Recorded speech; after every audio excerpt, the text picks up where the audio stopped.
Merci, bonjour à tous, merci Carole, merci Marc. Donc nous, on va essayer de tenir le temps. Donc je vais d'abord vous parler des lipides en général et ensuite Yvan Van Den Plas vous parlera d'un travail auquel il a participé. Donc je rappelle l'importance des lipides puisque la partie la plus graisseuse de votre organisme, à n'importe quel âge, c'est votre cerveau. Même les très gros obèses que je connais bien ont rarement plus de 60% de masse grasse et non pas de matière grasse comme j'entends parfois. Et donc, on a besoin de nourrir le cerveau pendant qu'il est en train de se développer. Et il faut donc éviter à la fois les carences qualitatives et quantitatives. Alors, on va d'abord voir les carences quantitatives. L'EFSA a défini les apports recommandés. L'ANSES l'a fait récemment, mais je pense qu'ils n'ont pas très bien compris. Donc, on reprend toujours ceux de l'EFSA. Donc, entre 0 et 6 mois, 50% des apports énergétiques sous forme lipidique 50% des apports énergétiques totaux doivent être sous forme lipidique. C'est énorme. Entre 6 et 12 mois, c'est encore 40%. Et après un an, vous voyez que ça reste très élevé, 35 à 40%. Ça, c'est la théorie. En pratique, maintenant. En pratique, lorsque l'enfant est allaité, les 50% d'apports lipidiques, 50% d'apports énergétiques sous forme lipidique ont été calculés à partir du contenu du lait de mère. Donc c'est normal que chez les enfants allaités, on retrouve ces fameux 50%. Et bien évidemment, les industriels ont mis suffisamment de lipides dans les laits infantiles pour que ce soit aussi le cas lorsque les enfants ne sont pas allaités. Donc ça ne pose pas de problème au niveau quantitatif durant les 4-6 premiers mois de vie tant que l'enfant est alimenté au lait. En revanche, après la diversification, si on n'ajoute pas des graisses dans chacun des plats salés habituellement, quelle que soit la graisse qui vous fait plaisir, que ce soit le beurre salé ou pas, que ce soit la margarine, l'huile ou la crème, on ne peut pas atteindre les fameux 40% qui sont recommandés par l'EFSA. En effet, voilà une simulation qu'on avait faite avec les doses cumulées de lipides, avec les fameux 3 biberons nécessaires chaque jour pour assurer l'ensemble des autres apports, parce que le lait infantile est bien sûr un autre apport important de graisse.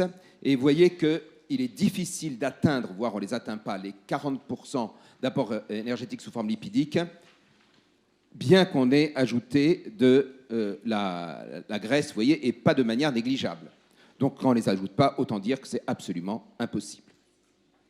Et donc après un an, 35 à 40% des apports lipidiques, les apports énergétiques sous forme lipidique, comme Larc l'a dit, il y a une lipidophobie qui existe, mais aujourd'hui, le problème des enfants, c'est qu'ils ne mangent pas assez gras.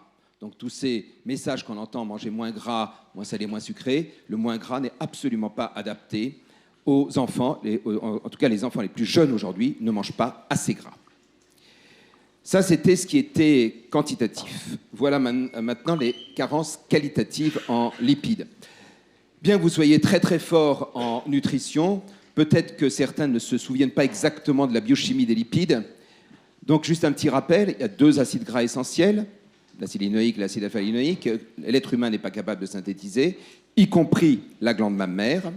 Et à partir de ces acides gras essentiels sont synthétisés les acides gras polyinsaturés en longue chaîne, on va le voir, qui sont extrêmement importants pour le cerveau.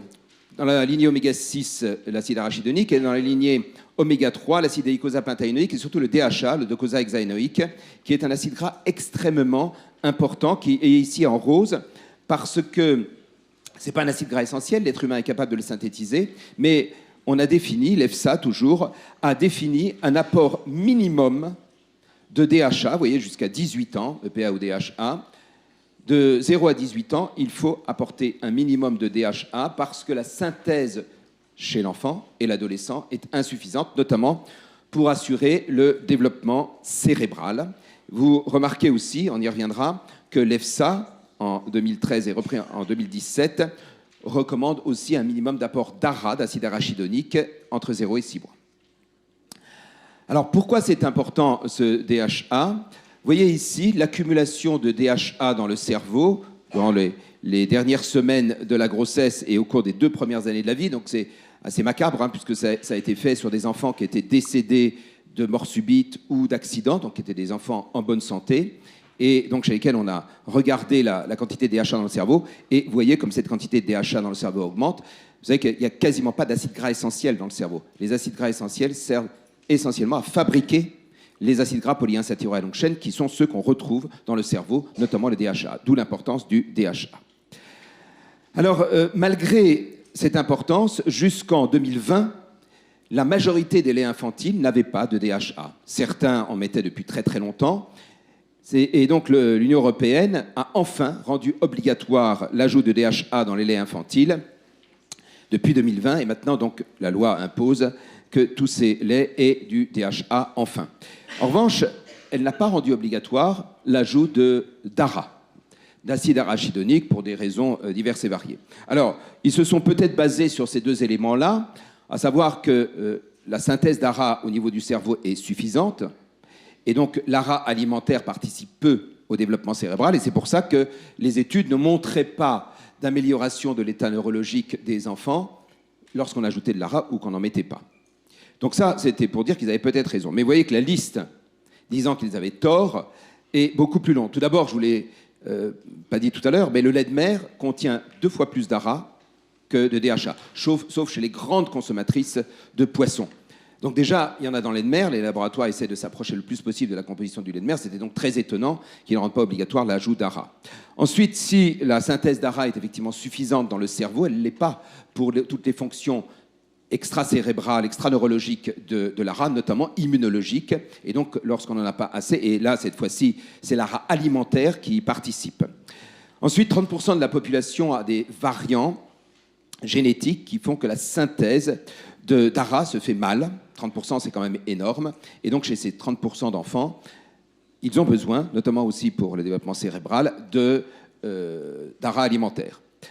Enfin, il a été montré aussi que lorsque le rapport DHA sur ARA était supérieur à 1, c'est-à-dire qu'il y avait plus de DHA que d'ARA, donc a fortiori quand il n'y en avait pas du tout, eh bien la synthèse d'ARA était réduite et ça avait des conséquences. Enfin, comme je vous l'ai dit tout à l'heure, étonnamment, l'EFSA, qui est aussi l'Europe, recommandait un apport minimum d'ARA entre 0 et 6 mois. Et c'est pour ça que Koletzko, c'est pas sorti, Koletzko a écrit donc un article auquel, pour les Français, Lapillon et moi avons participé. On était donc 23 auteurs, 13 pays différents, pour dire qu'il fallait absolument que les industriels ajoutent aussi de l'ARA dans les laits infantiles. Et aujourd'hui, à part quelques exceptions, notamment les laits bio, il y a de l'ARA à peu près partout. Et donc, il faut uniquement prescrire les laits infantiles qui contiennent à la fois du DHA, ça c'est obligatoire, et de l'ARA. Faites bien attention. Et puis, faites bien attention aussi que le rapport ARA sur DHA soit supérieur à 1. Ceux qui mettent moins d'ARA que de DHA, il ne faut pas non plus les prescrire. Donc, regardez, la plupart le font. Les grands groupes le font pour la plupart de leur lait. Et c'est surtout les petits groupes, notamment les petits groupes qui font du lait bio, qui n'en mettent pas. Pour des raisons, vous savez qu'il faut qu'il y ait au maximum 5% de produits non bio, et l'ARA bio n'existe pas, donc ils ne veulent probablement pas entamer leurs 5% en ajoutant de l'ARA. Et donc en pratique, comment on assure les apports? Alors, en acides gras essentiels, je vous l'ai dit, la glande mammaire ne synthétise pas les acides gras essentiels, donc ce sont les apports alimentaires de la mère qui assurent la concentration d'acides gras essentiels du lait de mer. Dans le lait de mer, la concentration des acides gras est constante, quelle que soit l'alimentation de la mère, excepté pour 3 acides gras, les 2 acides gras essentiels, et comme on va voir, le DHA. Et donc voilà, en moyenne, les volumes de lait infantile qu'il faudrait, c'est très théorique, pour assurer l'ensemble des besoins en acides gras essentiels. Alors en lait premier âge, vous voyez qu'il n'y a pas de souci, 470 c'est vite atteint, mais en lait deuxième âge, il faudrait 700 millilitres. Et c'est pour ça qu'il y a ces fameux 3 biberons qu'on répète régulièrement. Et ces 700 millilitres, vous allez voir, aussi assurent les apports en DHA et ils assurent aussi les apports en fer. Par contre, pour le lait de croissance, bien qu'il soit enrichi en acides gras essentiels, il n'y en a pas assez pour assurer les besoins. Et c'est pour ça qu'il faut ajouter, lorsque ces volumes ne sont pas atteints, de la graisse, en sachant que les 3 huiles les mieux équilibrées en acides gras essentiels sont colza, soja et noix. Et donc, c'est pour ça que l'huile de colza est souvent choisie.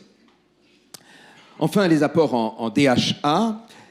Donc, comme je vous l'ai dit, la concentration en DHA du lait de mer dépend de l'alimentation de la mère, comme les acides gras essentiels. Et c'est pour ça qu'il faut conseiller aux mères allaitantes de consommer au moins 2 poissons par semaine, 2 portions de poissons par semaine, dont un gras. Et d'ailleurs, les végétaliennes qui ne mangent pas de poisson ont une concentration en DHA très très réduite dans leur lait. Pour le lait infantile, si on prend la quantité minimale imposée par la législation, et les laboratoires sont très proches parce que ça coûte cher le DHA de cette quantité, vous voyez qu'on retrouve ces fameux 700 millilitres de lait pour assurer la totalité. Bien évidemment, s'il mange du poisson, il n'a pas besoin d'en boire autant. Mais là, au moins, on est tranquille. Avec ces fameux 700 millilitres, on assure la totalité. Il faut savoir que tous les laits de croissance ne sont pas enrichis en DHA. Et bien évidemment, notamment chez ceux qui ne consomment pas beaucoup de poissons après 1 an, il faudrait privilégier les laits de croissance qui sont enrichis en DHA. Je vous laisserai donc les découvrir. Et sinon, donc, l'alternative, c'est bien sûr les produits de la mer, en sachant que les meilleurs étant bien évidemment ceux qui sont les plus gras, saumon, sardine, la sardine ayant l'avantage d'être aussi très riche en fer et riche en calcium si on mange les arêtes, ce qui est le cas bien sûr dans les sardines en boîte. Et donc c'est un aliment qui est très bien équilibré, contrairement au saumon par exemple qui est très pauvre en fer, mais très riche en DHA. Et donc avec 1 à 2 portions de poisson par semaine, on a la totalité des besoins en DHA des enfants. Et donc en conclusion, dans les temps, c'est pas parce qu'Emmanuel est devant moi, hein, mais l'ajout systématique de graisse dans tous les produits salés permet d'assurer les besoins quantitatifs en lipides. 700 ml, c'est ce qui assure à la fois les besoins en acides gras essentiels et en DHA, mais il faut savoir aussi c'est que 700 ml, c'est aussi ce qui assure les besoins en fer, donc ça tombe bien. Ça fait 3 biberons, ce qui n'est pas simple. Uniquement prescrire les laits premier et deuxième âge qui sont aussi enrichis en ARA, tous sont enrichis en DHA, c'est la loi. Et enfin, après l'âge d'1 an, il faut privilégier les laits de croissance qui sont enrichis en DHA et sinon, manger 1 à 2 portions de poisson par semaine. Je vous remercie. Merci Patrick. On fera l'ensemble, la discussion après.